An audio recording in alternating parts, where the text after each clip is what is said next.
Now this is the pumpkins that were left over from my fall decorations on my porch.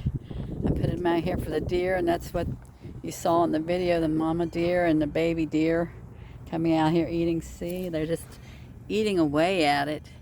You can see where they're chewing on them. This is the camera on the fence so that the little deer came up to, and that way I get a good view. I wish it was brighter though.